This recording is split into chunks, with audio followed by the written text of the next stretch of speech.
Todos os dias, Missa de Aparecida, direto do Santuário Nacional. Viva a Padroeira do Brasil! Você celebra diariamente os mistérios de Cristo, o sustento da vida pela palavra e Eucaristia. De segunda a sábado, 9 da manhã, sábado, 6 da tarde e domingo, 8 da manhã e 6 da tarde. Apoio Deus Conosco Dia a Dia, da Editora Santuário.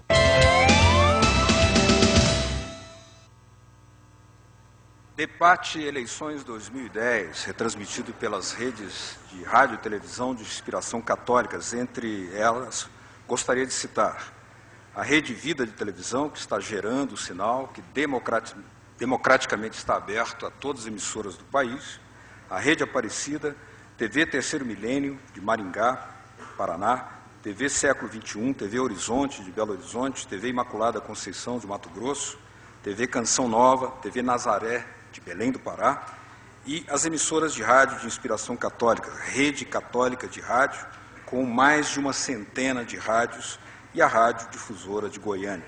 Outras emissoras de TV que participam desse esforço de democratização, TV Senado, TV Câmara. Há várias outras emissoras de rádio e TV que estão retransmitindo esse debate por todo o país, inclusive com alguns sites que se credenciaram do Japão interessados nesse debate também. Vamos ao segundo bloco. Nesse segundo bloco, perguntas das promotoras do debate. A dinâmica é a seguinte: 1 minuto para a pergunta, 3 minutos para a resposta do candidato sorteado, 1 minuto e 30 segundos para o comentário e 30 segundos para a réplica.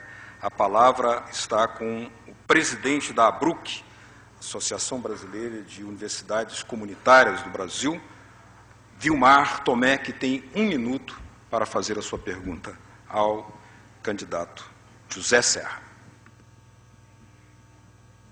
Boa noite a todos. Candidato Serra, o Brasil encontrou na camada pré-sal um gigantesco reservatório de petróleo e gás natural. Muito se tem discutido sobre a divisão dos royalties. Contudo, pouco se tem ouvido falar da segurança ambiental dessa exploração. Investimentos em educação, ciência e tecnologia são fundamentais para garantirmos o desenvolvimento socioeconômico e a segurança ambiental. Nesse sentido, perguntamos: qual a sua proposta de investimentos em políticas de educação, ciência e tecnologia com os recursos advindos do pré-sal? Olha, o pré-sal é algo que só virá, de fato, em volume, mais para o final do século, desta década. Se falou muito de que em 2 anos já estaria explodindo e tudo mais, mas não é assim. Isso vai ser mais para o final da década. Eu sou a favor de se fazer um fundo com o pré-sal. Um fundo cujos rendimentos, então, sejam aplicados segundo critérios que convêm ao nosso país e à sociedade. Este fundo, a meu ver, pode beneficiar 2 setores: a educação, num sentido mais amplo, como o senhor coloca, educação, ciência e tecnologia, que andam de mãos juntas, e os aposentados. Como fez, aliás, um país da América Latina muito bem, que foi o Chile. Criou um fundo com os preços elevados do cobre. Isso tem funcionado muito satisfatoriamente no Chile. Eu creio que deve-se caminhar para isso. Mas nós devemos ter muita preocupação com a forma de explorar o pré-sal. Por quê? Porque, primeiro, há um critério de natureza ambiental. Temos que tomar um cuidado imenso com essas explorações submarinas. A experiência recente do Golfo do México é eloquente a esse respeito, sobre as condições necessárias de segurança, né, e tudo o que isso possa exigir em matéria de investimentos. Portanto, é uma questão ambiental, que não se restringe também à área marinha, mas também à costa, também às regiões que vão receber o petróleo, que podem sofrer uma verdadeira devastação se não houver uma ocupação correta do solo, se não houver uma rede de transportes adequada, né? Enfim, todas aquelas condições que cercam, necessárias para cercar uma boa vida urbana. Um outro aspecto é o aspecto econômico. Nós temos que ter critério para a exploração do pré-sal, uma vez que ele se destina fundamentalmente à exportação, né, grosso dele. Temos que ter critérios de entrada no mercado mundial, de fluxo de produção, para não dar um tiro no próprio pé, na base daquele oba-oba que de vez em quando toma o Brasil. Agora estamos ricos, não precisamos fazer mais nada, e você de repente fazer um nível de produção que acabe deprimindo o preço do produto, coisa que não nos interessa como país. Portanto, é uma questão de muita amplitude, né? É uma questão bastante profunda. E fazer treinamento e qualificação de força de trabalho, de técnicos para isso. Nós já estamos fazendo, inclusive em São Paulo, preparação de gente para técnico em petróleo, no âmbito estadual. Mas precisa ter um programa vasto do ponto de vista nacional. Tempo esgotado. Muito obrigado, candidato Zé Serra. O candidato Plínio de Arruda Sampaio, do PSOL, tem 1 minuto e 30 segundos para comentar. Olha, a minha posição difere. No México, 1.200 metros, deu o bolo que vocês viram. Você imagine a 6, 8, 10 mil metros. Não temos conhecimento disso. Segundo, quanto custa? Quem sabe quanto custa? Terceiro, com que dinheiro nós vamos financiar isso? Quanto custará isso? Quem vai financiar? Vai ficar nosso depois? São incógnitas. Nós não sabemos. Então, o que eu proponho, calma nisso, estuda primeiro, revela essas incógnitas todas e depois faz um plebiscito. Vamos consultar a nação, porque isto realmente muda completamente a economia do país. Nós não podemos aceitar que isso seja decidido agora, como está sendo feito, aliás, pelo governo, que já está fazendo contratos que comprometem o futuro dessa exploração. De modo que a nossa posição é contrária a que se comece já a exploração. Devagar, para não criarmos nenhuma dificuldade futura. Devagar para ir com prudência. Devagar para que o povo possa saber e decidir. Essa é a posição da candidatura do PSOL. Muito obrigado, candidato Plínio. O candidato Serra tem 30 segundos para a sua réplica. Há motivos para preocupação, inclusive ao fato de que não se fizeram mais leilões. Na verdade, isso está prejudicando a produção atual de petróleo e nos próximos anos. E, além disso, o pré-sal, Plínio, não vem antes do final da década, que houve tanta onda que deu a impressão de que viria. E nós temos que tomar cuidado, porque na América Latina, nenhum país se saiu bem com petróleo, inclusive a Venezuela, que hoje é um dos países em pior situação econômico-social da América Latina e que tem petróleo abundantemente. Muito obrigado, candidato. Dando prosseguimento, perguntas das promotoras do debate. Agora, a segunda pergunta, de 1 minuto, é a vez do presidente do Conselho Superior da ANEC, Associação Nacional de Educação Católica, Dom Joaquim Giovanni Moll Guimarães. Por favor, 1 minuto. Faço a pergunta para... A sua pergunta é para a candidata Dilma, que terá 3 minutos para responder. Uma alegria participar dessa festa da democracia. Candidata Dilma, todos falam que as crianças, adolescentes e jovens são o futuro do país. No entanto, o Brasil e seus governantes são devedores deles. Além do aspecto óbvio da boa educação, existem demandas da cultura, do lazer, da saúde, emprego para os jovens. Tão rapidamente o Brasil pagou sua dívida externa. Tão rapidamente 20 milhões de pessoas melhoraram de vida. Faltam ainda muitos outros milhões. E também muitos se enriqueceram. Tão rapidamente estádios são construídos e grandes obras são acabadas. É sinal de que há recurso financeiro e recurso humano. Quando há determinação política, tudo pode acontecer. Pergunto, qual será a sua política de atendimento pleno das crianças e dos jovens? Objetivamente, candidata, todos querem ouvir. A senhora se compromete a tirar todas as crianças da rua nesse país e colocá-las na escola, a ser vitoriosa no combate implacável e inteligente à epidemia de drogas que assola o país nos próximos 4 anos?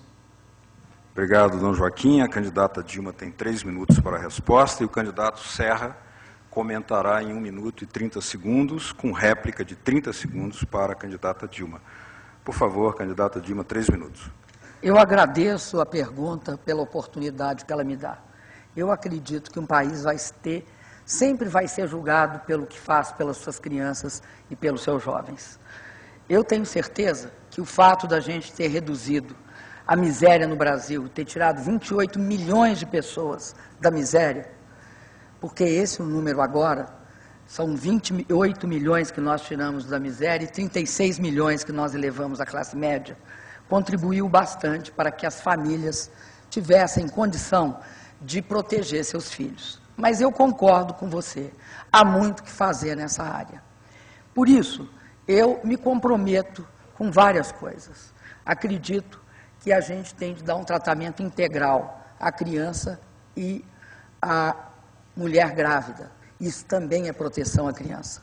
Na medida em que a gente sabe que muitas crianças morrem nos primeiros 28 dias. Por isso eu defendo a Rede Cegonha, que é a atenção à criança, ao bebê e à gestante.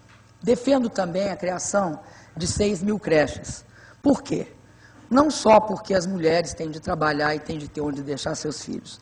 Eu acho que essa é uma questão que não é a principal. A principal é porque todos nós sabemos que é nos primeiros anos de vida que as crianças têm acesso a formas de conhecimento que são aquelas do estímulo e que levam a criança a ter um desenvolvimento melhor e ter um aprendizado melhor.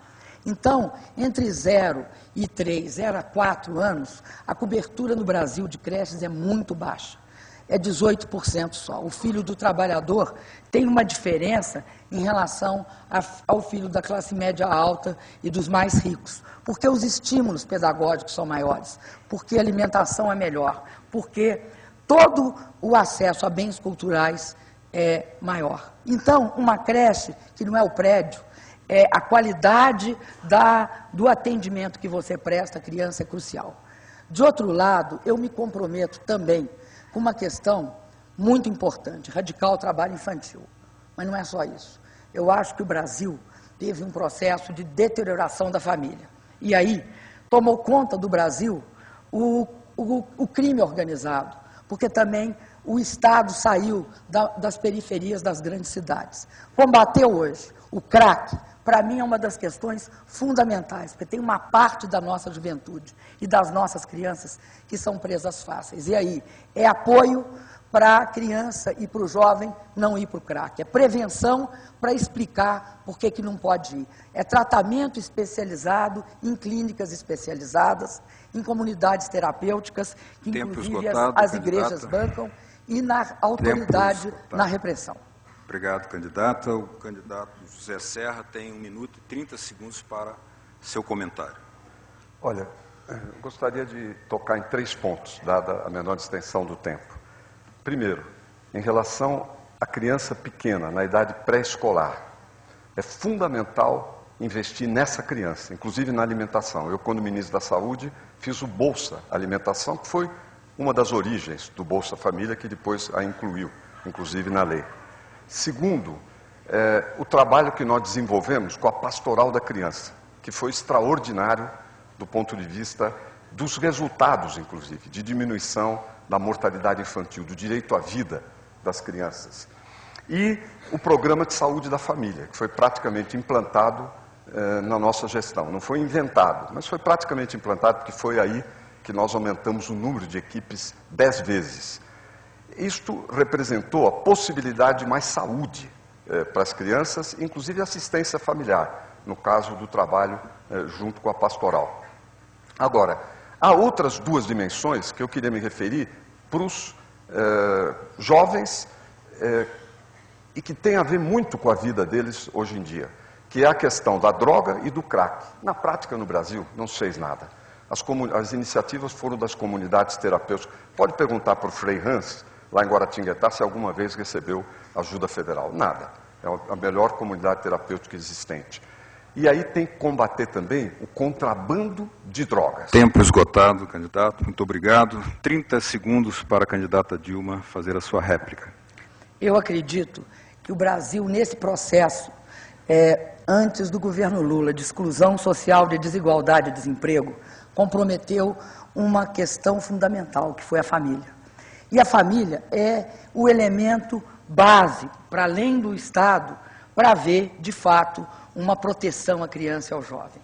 Então, o fortalecimento da família, para mim, através de programas como Bolsa Família, e, sobretudo, com o foco numa questão que eu acho que é estratégica, que é o valor do ser humano. Muito obrigado. A terceira pergunta será feita também pela entidade promotora, a CNBB, será feita pelo secretário-geral da CNBB, Dom Dimas Lara Barbosa, será dirigida à candidata Marina Silva, que terá 3 minutos para a resposta, e o comentário será da candidata Dilma, com 1 minuto e 30 segundos, e uma réplica posterior da candidata Marina. Por favor, Dom Dimas, 1 minuto. Candidata, a vida humana é sagrada da concepção até a sua morte natural. A senhora, bem como os demais candidatos, tem se declarado pessoalmente contra o aborto. No entanto, a senhora esbarra com uma dificuldade no seu próprio partido, que tem o aborto como um dos temas de programa do partido, assim também como o PT o tem e outros partidos mais. Nós sabemos que nem sempre a boa vontade e a opção pessoal do presidente é suficiente para conter os assaltos de outros membros do próprio partido. Basta lembrar o que aconteceu no Plano Nacional de Direitos Humanos, no Consenso de Brasília e na tentativa de implantar o aborto a partir da última Conferência Nacional de Saúde. Como é que a senhora pretende trabalhar esse conflito entre a sua opção pessoal e o seu partido? Muito obrigado, Dom Dimas. Candidata Marina, 3 minutos para a sua resposta. Eu tenho sido indagada sobre esse tema, Dom Dimas, e tem sido muito interessante poder debatê-lo sem fazer aquele velho costume da satanização de quem tem uma posição favorável e de quem tem uma posição contrária. Procurando debater a questão no mérito, eu digo que eu defendo a vida como um princípio. E isso eu faria independente da minha crença religiosa. Eu digo que a defesa da vida é feita por aqueles que têm como um princípio cristão de fé ou que professam outra fé, mas também por uma questão filosófica, por uma questão moral, por uma questão de cunho mais elevado, que ainda bem, graças a Deus, está presente no coração de todas as pessoas. Há uma tendência de querer dizer que somente as pessoas que professam uma fé é que têm uma posição contrária ao aborto. Eu tenho dito claramente que não defendo o aborto, e quando entrei no Partido Verde, eu inclusive indaguei aos dirigentes do partido se era possível compatibilizar a minha posição contrária com o programa do partido. Eles, inclusive, se dispuseram na convenção a apresentar uma cláusula de consciência para que eu pudesse colocar claramente as minhas posições. E tenho defendido que para esse tema, cuja única convergência que temos é de que falta informação, de que façamos um plebiscito. As modalidades que já existem de acordo com a lei, elas já estão aprovadas. Mas para ampliar para outras modalidades, eu tenho dito claramente que devemos fazer um plebiscito, para que a sociedade possa debater com clareza. É uma questão que é delicada do ponto de vista espiritual, do ponto de vista filosófico e até mesmo cultural. E eu tenho sido questionada se isso não levaria à construção de uma maioria em favor dessa posição, já que a sociedade talvez não estivesse preparada para debatê-lo. Eu digo que o Congresso pode chegar a uma decisão mais rápida e mais assodada do que se fizermos um debate mais abrangente no conjunto da sociedade, aonde possamos explicitar as nossas posições a favor da vida. Nenhuma mulher quer fazer aborto, e isso não pode ser um método contraceptivo. As mulheres que passam por essa situação, elas ficam com sequelas graves, emocionais, e precisam de acolhimento, de respeito. Mas nós devemos ter uma atitude de defesa da vida. Eu tenho a vida como um princípio e a defendo e quero plebiscito para que possamos aprofundar adequadamente essa questão. Muito obrigado, candidata Marina. A candidata Dilma agora tem 1 minuto e 30 segundos para o seu comentário. Eu também tenho uma posição clara em defesa da vida. Acho que a vida é um valor que nós, seres humanos, temos de respeitar, temos de honrar e, sobretudo, temos de perceber a dimensão transcendente dela. Por isso, eu não acredito que mulher alguma seja favorável ao aborto. O aborto é uma violência contra a mulher. Eu, pessoalmente, não sou favorável ao aborto. Como presidente da República, eu terei, se eleita, de tratar a questão das milhares de mulheres pobres desse país que usam métodos absolutamente, eu diria assim, bárbaros, e que correm sistematicamente risco de vida. Elas têm de ser protegidas. E é nesse sentido que eu afirmei sempre que isso é uma questão de saúde pública. Não é a questão que pode confundir-se com a minha opção por um processo de favorecimento do aborto. Não acho que isso resulte em nenhum benefício para a sociedade. Agora, considero também que a legislação vigente já prevê os casos em que o aborto é factível. E não sei se acho que seria necessário ampliar esses casos. Não vejo muito sentido. Muito obrigado, candidata. Candidata Marina, 30 segundos para a sua réplica.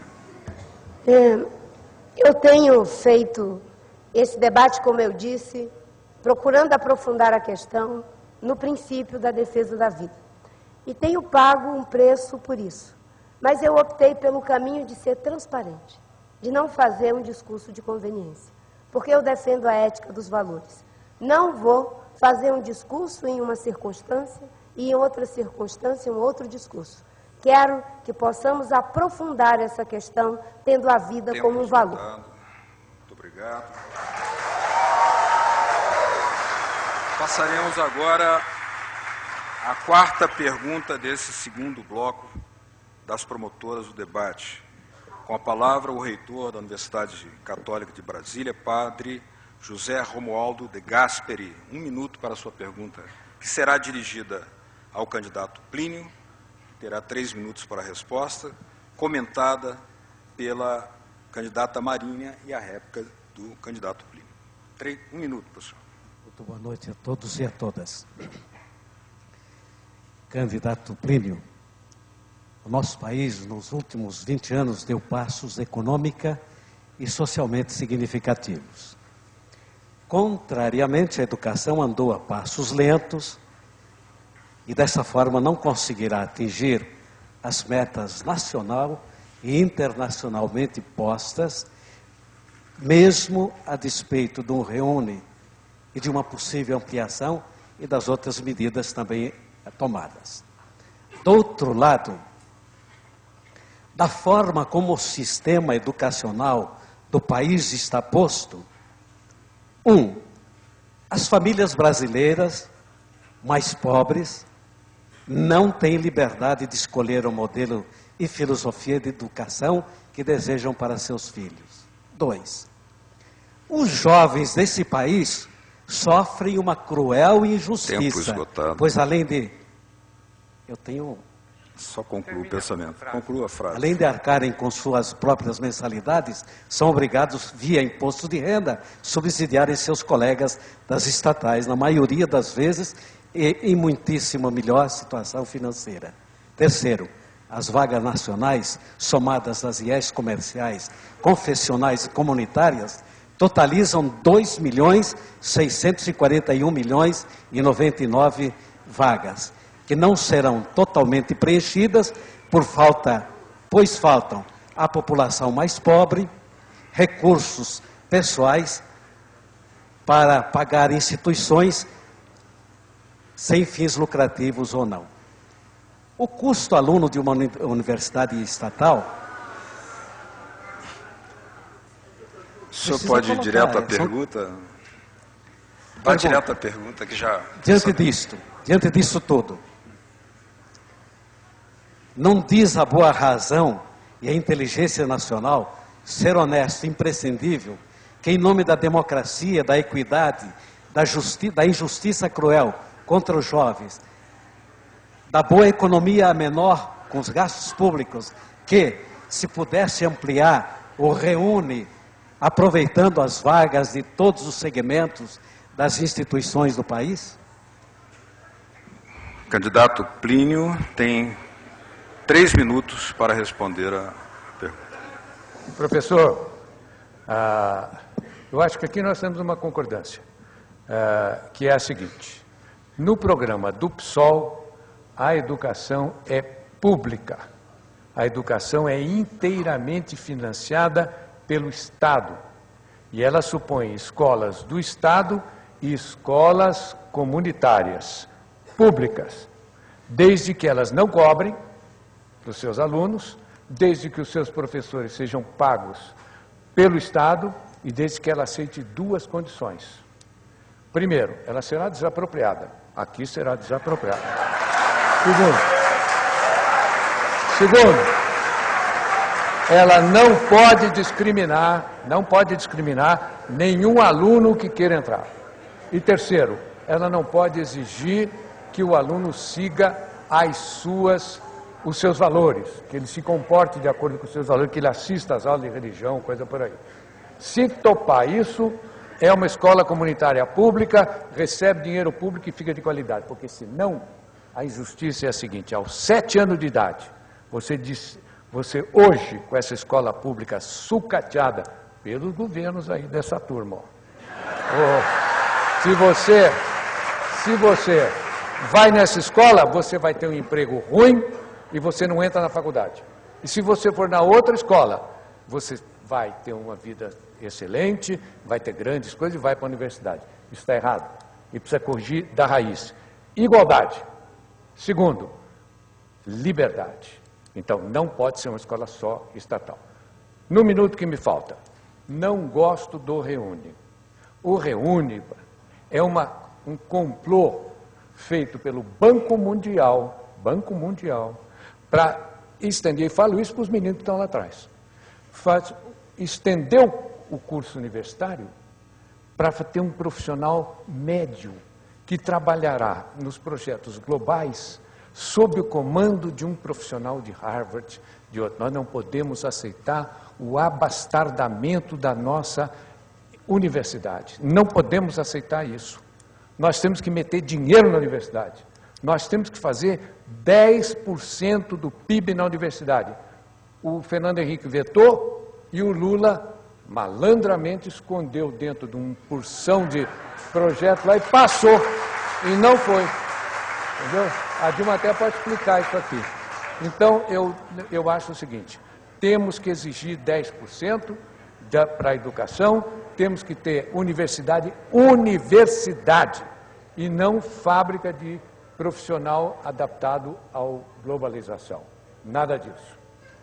Muito obrigado, candidato. 1 minuto e meio para a candidata Marina fazer o seu comentário. Acho que o fato de estarmos dentro de uma universidade está favorecendo que o tema da educação, que é fundamental para o desenvolvimento econômico e social do país, possa estar presente nesse debate.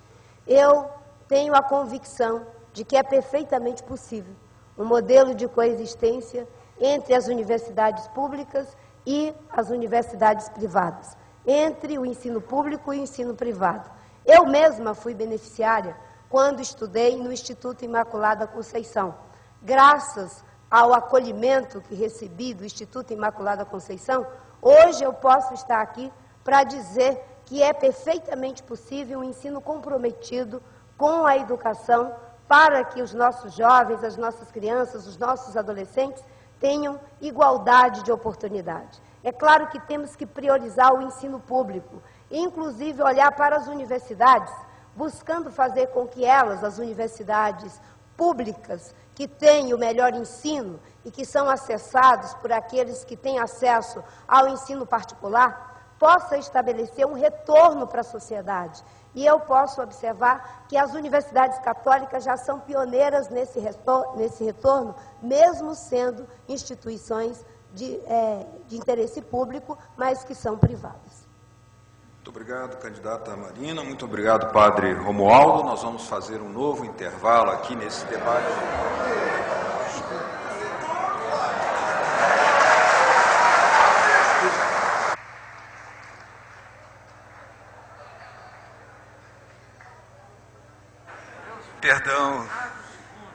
Perdão. 30 segundos para a sua réplica. Esse negócio aqui, tá ouvindo lá atrás? Não. Então agora é uma hora boa da gente explicar a opção preferencial pelos ricos. Quer dizer, primeiro, essa bruta universidade cara para burro, para os ricos. E depois, a escola pública. Quando se sabe, e a Marina sabe, que enquanto essa dicotomia existir, não vai haver 10% do PIB para a educação. Não vai. Isso é a diferença. Tempo esgotado.